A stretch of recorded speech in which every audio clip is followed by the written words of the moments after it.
Nós estamos falando sobre tipos de contratos de casamento, regime de bens. Aqui no estúdio eu converso com o advogado, vice-presidente do Instituto Brasileiro de Direito das Famílias, Guilherme Augusto Martins Santos. Doutor Guilherme, as perguntas são de pessoas preocupadas com esse regime de bens. Por exemplo, qual a melhor maneira de agir no caso de uma dissolução de uma união estável?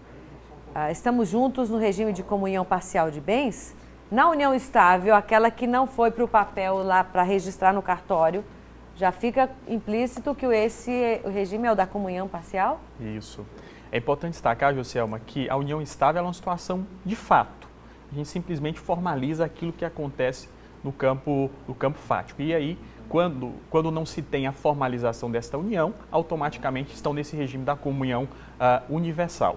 Quanto às melhores medidas para fazer essa dissolução desta união e desse patrimônio, a gente sempre recomenda os mecanismos, os meios consensuais. Os acordos, né? É sempre mais vantajoso, é sempre mais barato, né?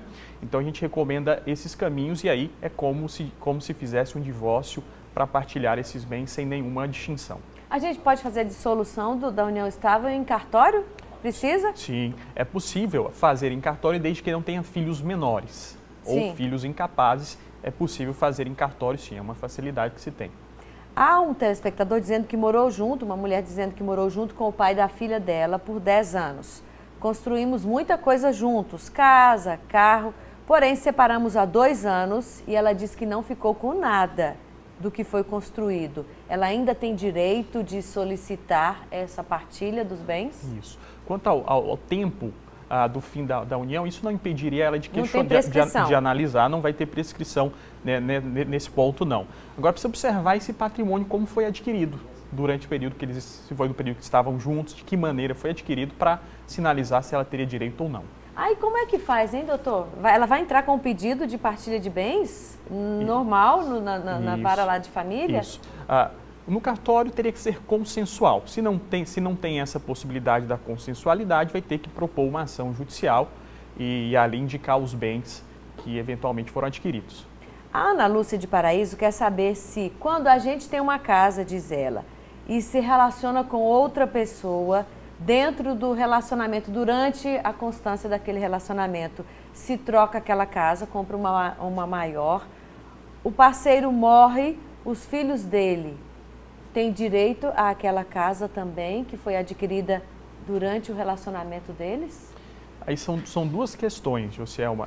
O fato de ter um bem antes e substituir por outro bem durante esta união, isso a lei entende que é um bem subrogado, é um bem substituído, ou seja, continua sendo um bem particular. Se eu tinha uma casa antes, vendi e comprei uma outra casa, desde que eu comprove que foi com recursos provenientes daquela venda, continua sendo um patrimônio exclusivo daquele que tem. No caso, só dela, por enquanto. Em relação ao falecimento aí do ex-marido, infelizmente, se não foi feita a partilha ainda, esses bens vão para inventário e lá ela vai indicar o que cabe a ela. Certo. Certamente os filhos vão apontar o desejo de ficar com parte dessa casa também. Isso. Mas aí ela vai ter que comprovar, se for o caso, se foi só ela que comprou. Isso mesmo. Justamente. A outra questão, quando comecei a dividir minha casa com meu atual companheiro, e é uma situação semelhante, eu já tinha uma casa. Caso eu venha hoje a fazer melhorias nesta casa, ele terá direito na partilha dos bens, na divisão dos bens à casa ou não? Isso. Acontece o seguinte, os bens que são exclusivos de cada um dos cônjuges, se houver qualquer melhoria, os benfeitorias, o que tem que ser considerado são essas benfeitorias, o que não significa dizer que a pessoa passa a ter direito ao patrimônio, ao bem em si. Então tem que se apurar o quanto custa, quanto foi investido nessa melhoria, ou quanto essa melhoria agregou em valor a este bem. E aí, esse valor agregado é que vai ser considerado na partilha. Isso é um avaliador que faz? Você contrata um avaliador particular para fazer essa... Isso. Se não tem consenso do casal para estabelecer esse valor, aí sempre vai ter que ser por via judicial e aí designar um perito. Aí é a justiça que faz isso? Isso. Certo. A outro telespectador disse que foi casado 12 anos, não foi casado em cartório, só na igreja. Como fica essa separação? É de Porto Nacional esse telespectador. Obrigado, pessoal de Porto, por sempre participar aqui. O casamento religioso somente, ele não tem efeito civil. Na verdade, já há algum tempo não se admite mais somente o casamento religioso. Então, juridicamente, ela está numa união estável, embora casou na igreja, mas ela está numa união estável e aí o regime será o regime da comunhão parcial de bens. Mas o que tem que se reconhecer é a união estável e não divórcio, não vai ser isso que vai ser discutido. Certo. Agora, numa eventual separação, aquilo que foi adquirido ao longo do casamento vai entrar na partilha, nesse caso aqui. Isso, justamente. Certo. De Araguaína, o Daniel quer saber, passou 10 anos casado no civil, está separando agora e aí ele quer uma orientação. Como fazer essa separação dos bens?